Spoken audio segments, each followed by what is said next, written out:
Shalom saudara-saudara yang dikasihi Tuhan. Hari ini saya ingin membagikan salah satu kebenaran firman Tuhan dalam suasana Natal. Saya mengajak kita membuka dalam Lukas pasal yang kedua ayat yang ke-7. Dan ia melahirkan seorang anak laki-laki, anaknya yang sulung, lalu dibaringkannya dengan lampin dan dibaringkannya di dalam palungan, karena tidak ada tempat penginapan bagi mereka di rumah penginapan. Saudara, ada banyak hal yang kita mungkin salah mengerti tentang ayat ini. Dalam berkali-kali bertahun-tahun dirayakan Natal, seringkali kita membayangkan rumah penginapan itu seperti hotel atau losmen, di mana di Bethlehem orang-orang pada berdatangan sehingga Maria dan Yusuf tidak menemukan kamar hotel atau kamar losmen. Nah, ternyata sebenarnya rumah penginapan ini bukan seperti itu. Tetapi rumah penginapan ini adalah lebih berbicara tentang rumah tempat tinggal di tengah-tengah rumah keluarga besar. Jadi artinya itu begini. Setiap kali mereka pergi ke dalam kota lain, maka mereka biasanya akan tinggal di rumah keluarga atau di rumah sanak saudara mereka. Nah, Yusuf itu berasal dari Bethlehem. Nah, ketika terjadi sensus mengharuskan dia sesuai dengan KTP, dia untuk balik ke Bethlehem untuk melakukan pendaftaran bersama dengan Maria, tunangannya yang sedang hamil besar. Nah, keluarga besar Yusuf rata-rata ada di Bethlehem, saudara. Jadi sebetulnya tempat penginapan di sini adalah tempat di mana mereka bisa menumpang di rumah keluarga Yusuf yang tentunya ada di Bethlehem. Jadi bukan rumah penginapan seperti losmen, karena rumah penginapan pada zaman itu seperti yang terjadi di kisah Samaria, orang Samaria yang baik hati, saudara. Nah, ketika orang Samaria ini menolong satu orang yang dirampok di tengah perjalanan. Kenapa orang ini dirampok? Karena jalannya sepi. Kenapa jalannya sepi? Karena jalan itu di luar kota. Jadi orang Samaria yang baik hati lalu menceritakan bahwa dia membawa orang yang dirampok itu terus ditaruh di losmen, lalu orang losmennya dikasih uang untuk merawat. Nah, itu yang dinamakan rumah penginapan, seperti benar-benar pengertian losmen. Jadi itu ada posisinya di luar kota, di antara kota dengan kota. Jadi di tengah-tengah hutan, seperti itu, saudara, yang memang orang tidak ada tempat untuk tinggal atau bermalam. Nah, tetapi di dalam kota Bethlehem, itu yang dimaksud rumah penginapan adalah rumah dari keluarga besar Yusuf. Jadi intinya bahasa sederhana saya itu seperti ini. Maria tidak menemukan tempat untuk dia bisa melahirkan, tempat yang layak seperti layaknya sebuah kamar. Padahal keluarga besar Yusuf kumpul di sana semua. Apa yang terjadi, saudara? Nah, Maria itu berasal dari satu kota kecil yang namanya Nazaret. Saudara, ada ayat yang berbunyi begini, adakah sesuatu yang baik lahir atau datang dari Nazaret? Kenapa sampai muncul ayat itu? Karena sebetulnya Nazaret itu memiliki satu reputasi yang kurang bagus. Jadi ada sebuah penafsiran yang menceritakan bahwa pada zaman itu tentara Romawi ketika mereka pergi berlibur, mereka akan berlibur ke daerah Nazaret, di mana mereka akan mencari perempuan di sana sebagai hiburan. Nah, saudara, bayangkan Maria ini berasal dari Nazaret. Nah, ketika umur 15 tahun, Tuhan memberikan kepercayaan kepada dia untuk melahirkan juru selamat. Saudara, bayangkan, mungkin bagi kita tidak mengerti, dipikir dikasih kepercayaan seperti itu enak. Alkitab menuliskan begini ketika malaikat menemui Maria.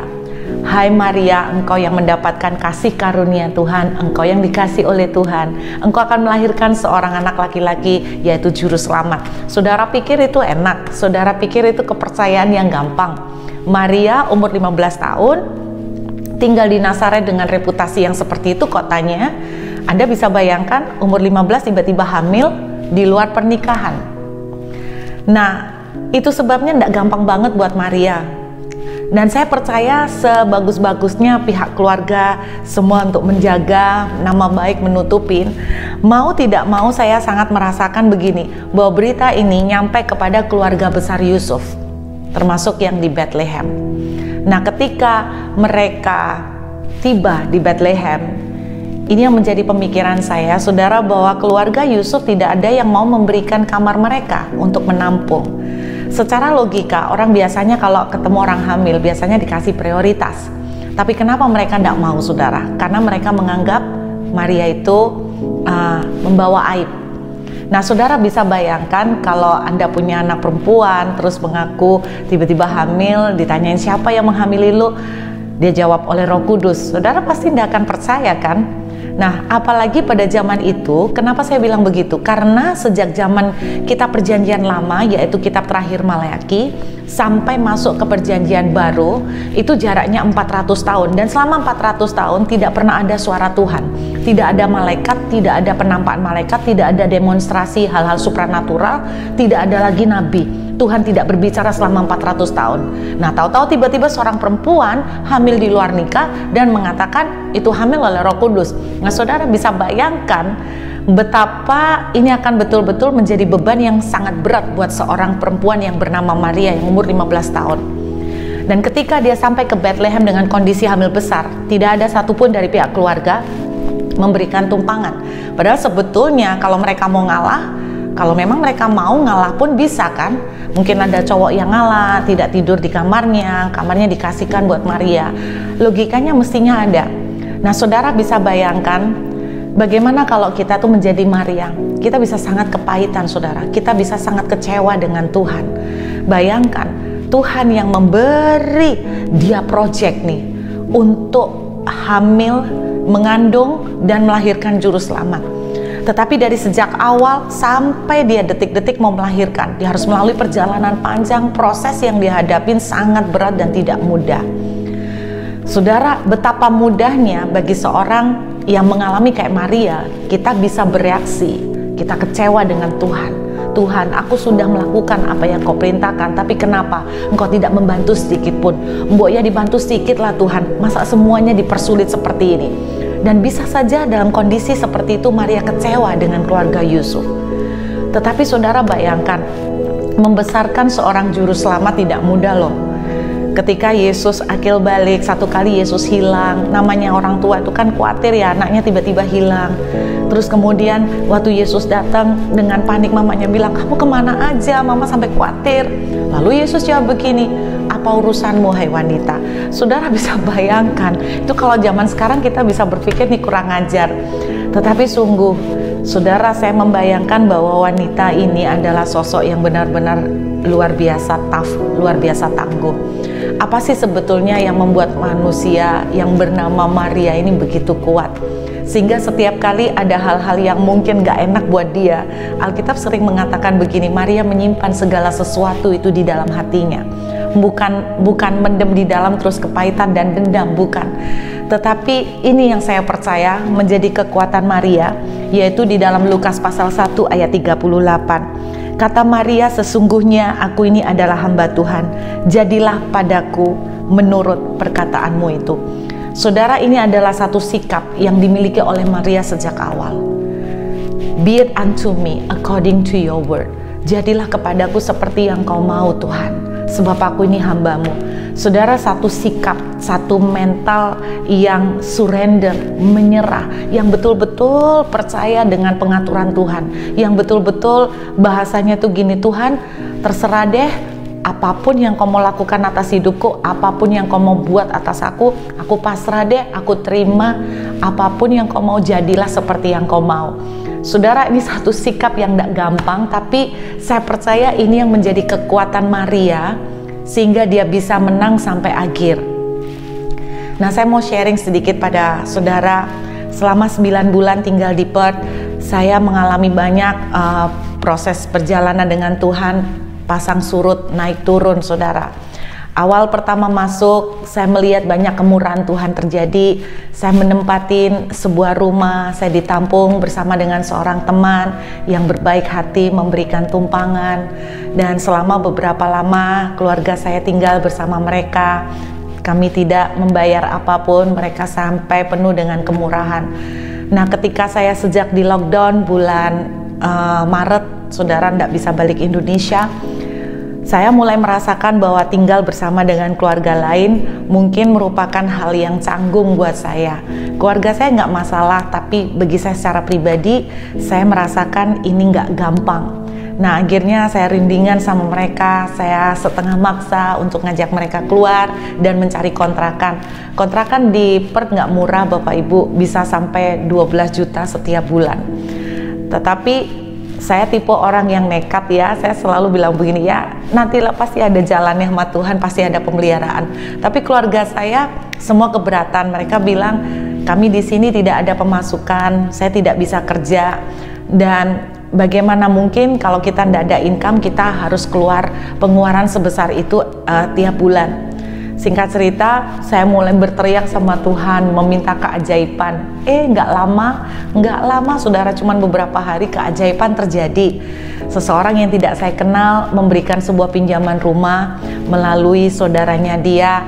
Saya lebih kenal sama saudaranya daripada yang punya rumah. Singkatnya, beliau bilang pakai aja rumah saya. Kita jarang datang ke Perth, paling setahun cuman sekali. Saya tanya, saya boleh dipinjamin sampai kapan?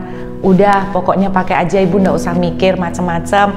Nah, nanti kalau memang perbatasan buka, ibu mau pulang ya nggak apa-apa, tapi udah pakai aja. Singkatnya begitu saudara. Terus dia bilang, toh kalau kita mau datang pun kita kan masih ada kamar, kita satu kamar itu masih dikunci. Akhirnya dengan sukacita saya masuklah tanggal 1 Oktober. Singkatnya tanggal 28 November, jadi belum sampai 2 bulan saudara, sesuatu terjadi perubahan. Saudara, kemana-mana saya sharing tentang mujizat ini. Bayangkan saya sharing di mana-mana saudara. Terus kemudian tiba-tiba saya mendapatkan WA pada tanggal 28 November jam 8 malam. Ada sesuatu yang berubah dari keluarga mereka yang membuat dengan berat hati mereka meminta saya dan keluarga untuk bisa meninggalkan rumah itu. Mereka berharap bisa meninggalkan rumah itu pada akhir Desember saudara. Saya seperti orang kejatuhan tembok ya. Saya kaget, saya nggak tahu bagaimana harus bereaksi. Mau nangis tidak bisa, mau teriak tidak bisa. Kalau dibilang kecewa, pasti kecewa saudara. Saya kecewa karena saya sempat merasa seperti udah di PHP, udah dikasih kesempatan tumpangan. Saya sempat berpikir dalam hati, kalau saya tahu cuma tinggal 2 bulan ya saya nggak akan pindah, karena lebih capek untuk boyongan, untuk pindahan saudara. Tapi ya saya berusaha untuk menenangkan hati. Saya cerita dengan suami juga akhirnya tidak bisa tidur. Dan pagi-pagi itu saya masuk ke hadirat Tuhan, saya mulai berdoa. Dan ketika saya mulai berdoa, tiba-tiba ada suatu suara lembut di hati saya yang berkata begini, hati-hati dengan cara kamu bereaksi. Saya merasa seakan-akan tuh Tuhan lagi ngawasin bagaimana saya bereaksi saudara. Dan saat pagi itu saya langsung berubah. Saya menenangkan hati, saya tarik nafas panjang. Saya bilang begini, Tuhan, saya tidak mengerti kenapa ini terjadi. I don't understand, but I trust you. Kalau saudara tanya apakah Burut nggak kecewa saudara, apakah Burut nggak sempat ada kemarahan? Ya sempatlah saudara. Saya merasa udah dijanjiin, tapi tiba-tiba di luar dugaan terjadi perubahan, kami harus keluar. Ya kecewa adalah, tapi pagi itu saya mengambil keputusan untuk tidak bereaksi dengan salah. Saya bilang, I don't understand Father, but I trust you. Pagi-pagi itu saya cepet-cepet dari malamnya saya cepet-cepet cari rumah kontrakan. Kami menemukan paling murah 8 juta sebulan saudara. Ya udah saya nekat, gimana lagi, toh kita harus keluar. Siangnya 1:30, jadi kira-kira 18 jam. Saudara, dalam perjalanan menuju ke rumah yang mau kami kontrak, singkat cerita, ada sebuah keajaiban yang Tuhan lakukan. Saya cuma cerita masalah ini kepada 2 anak rohani saya, di mana waktu itu saya lagi suntuk banget. Malam itu saya nggak bisa mikir, saya cerita, saya curhat. 2 anak rohani saya yang saya tahu betul mereka nggak pernah bocor mulut. Tapi ternyata ya Tuhan izinkan juga salah satu akhirnya kebocoran. Dan cerita kepada seseorang, intinya nyampe lah kepada seseorang yang sudah 3 minggu lamanya dia memiliki rumah di Perth, yaitu rumah yang saya tinggalin hari ini. Dan dia beli dan belum pernah ditinggalin karena dia udah pindah ke luar negeri. Nah kemudian dia lagi berdoa selama 3 minggu lebih. Dia sudah berdoa, Tuhan kirimkan kami seseorang yang kira-kira kami bisa pinjamin rumah ini, mereka nggak perlu bayar, seseorang yang bisa tinggal di rumah kami untuk bantu jaga rumah kami. Intinya seperti itu. Mereka berdoa, siapa ya Tuhan yang lagi butuh rumah, yang lagi butuh tempat tinggal. Nah, mereka hampir aja sore itu menelpon dengan satu kenalan mereka di Perth untuk tanya barangkali ada kenalan yang sedang membutuhkan tempat tinggal. Belum sampai mereka telepon, cerita dari anak rohani saya ini nggak pakai lama nyampe ke telinga dia, dan dia tanya, Cerut mau nggak ya? Singkatnya, saudara, hanya dalam waktu 18 jam kami menemukan tempat tinggal yang baru. Saya mulai bertanya sama Tuhan, pelajaran apa Tuhan yang kamu mau ajarkan melalui semua pengalaman ini? Tuhan bilang begini, saudara, kamu selalu bilang kamu pengen berjalan bersama aku. Nah, ini loh berjalan bersama aku. Kalau aku lagi setir mobil, lalu tiba-tiba aku banting setir, apa reaksimu? Saudara, kalau kita lagi naik mobil disetirkan sama seseorang, lalu tiba-tiba orang yang nyetir tuh banting setir, apa yang saudara akan lakukan? Banyak dari kita akan ngomel begini, lu bisa nyetir nggak sih? Lu lulus SIM nggak? Atau SIMmu beli nggak? Jadi kita akan ngomel, kamu mau belok? Buat lihat dulu dong, kasih tahu dulu, nih gara-gara lu gua benjot nih. Kita bisa komplain seperti itu. Saudara, waktu terjadi pandemi, bukankah itu seakan-akan seperti mobil tiba-tiba dibanting setir? Berapa banyak orang kecewa sama Tuhan, tiba-tiba omset, tiba-tiba kerjaan langsung jatuh habis. Nah, banyak mereka dari orang-orang ini, mereka meninggalkan Tuhan, mereka kecewa, mereka mulai protes. Nah, saudara, saya berdoa di hari Natal ini kita akan mengakhiri tahun 2020 ini dengan kemenangan. Kita akan bisa belajar berkata seperti Maria, I don't understand, but I trust you. Saudara, kita perlu tahu bahwa Tuhan memang mengizinkan orang-orang yang menyakiti Maria, tidak memberikan tumpangan, supaya Maria memang melahirkan di kandang yang dinamakan Migdal Eder. Itu memang kandang tempat mereka, orang-orang Israel itu menernakkan domba khusus untuk persembahan bait suci. Jadi orang kalau mau memberikan korban persembahan bait suci, mereka kulaknya, belinya itu di Migdal Eder, karena di situ domba-domba udah dari lahir itu di take care, dipelihara dan dirawat benar-benar perfect, karena mereka memastikan itu domba tidak boleh cacat untuk korban bait suci. Nah, kalau mereka mau beli domba buat sate, itu lain, di pasar manapun mereka bisa. Tapi kalau domba untuk persembahan bait suci, mereka belinya di Migdal Eder. Nah, disitulah Yesus lahir, saudara, di Migdal Eder. Nah, kenapa Tuhan izinkan Maria harus ditutup semua pintu? Sepertinya Tuhan itu jahat, sepertinya Tuhan itu tidak peduli dengan banyak pengorbanan yang dia lakukan. Tetapi bukan karena Tuhan jahat, karena Yesus memang harus dilahirkan di Migdal Eder. Karena Yesus adalah anak domba yang tidak bercacat celah, yang dipersembahkan untuk korban pendamaian, untuk menebus dosa saudara dan saya. Jadi saudara, tahun 2020 ini apapun yang telah kita lewati, baik itu pandemi, baik itu diizinkan sampai mengefek besar pada pekerjaan maupun keuangan kita, maupun ada hal-hal yang membuat kita sangat sakit, sangat kecewa, sangat terluka, saya berdoa kita bisa bereaksi dengan benar. Kalau kita bisa bereaksi dengan benar, saudara, ketika Yusuf menerima janji Tuhan, tapi kemudian dia masuk dalam proses penjara, dalam proses sumur, saudara, kalau dia bereaksi salah, dia tidak akan sampai ke Firaun. Saya sangat yakin setelah pandemik ini, tahun depan kalau kita bisa bereaksi dengan benar hari ini, kita akan melihat keajaiban Tuhan yang luar biasa. Saya tahu banyak dari saudara kecewa dengan seseorang, kecewa dengan Tuhan, kecewa dengan keadaan. Bisakah kita belajar mengambil keputusan, karena semua kembali ke keputusan kita, bereaksi dengan benar. Kita bisa belajar berkata, I don't understand but I trust you. Aku tidak mengerti Tuhan, tapi aku mau belajar percaya kepadamu. Percayalah bahwa Tuhan bekerja dalam segala sesuatu, mendatangkan kebaikan. Tidak ada yang terjadi secara kebetulan. Tuhan ikut campur dalam kehidupan anak-anak Tuhan.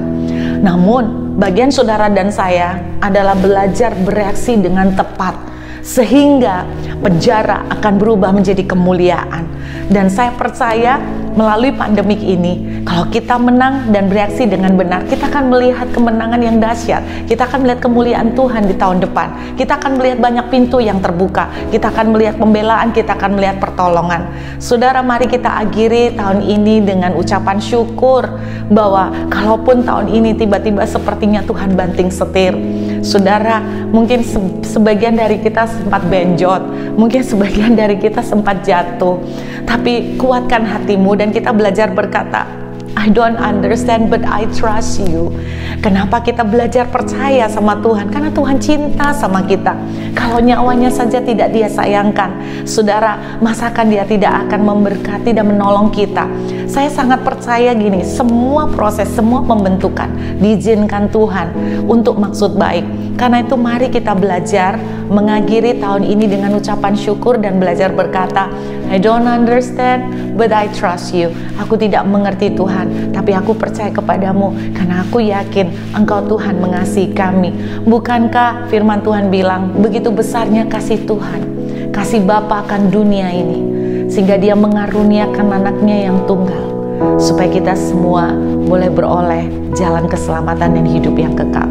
Saudara, saya terlalu yakin, jangan kecewa hanya karena kondisi keuangan, jangan kecewa karena kondisi pekerjaan. Bagi Tuhan gampang untuk memulihkan, tetapi ketika belum dipulihkan, ketika doa belum dijawab, ketika pertolongan belum terjadi, mari kita belajar berkata seperti Maria, be it unto me according to your word.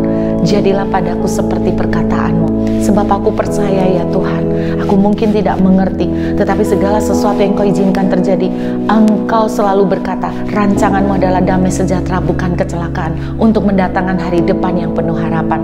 Selamat Natal saudara semuanya, Tuhan memberkati.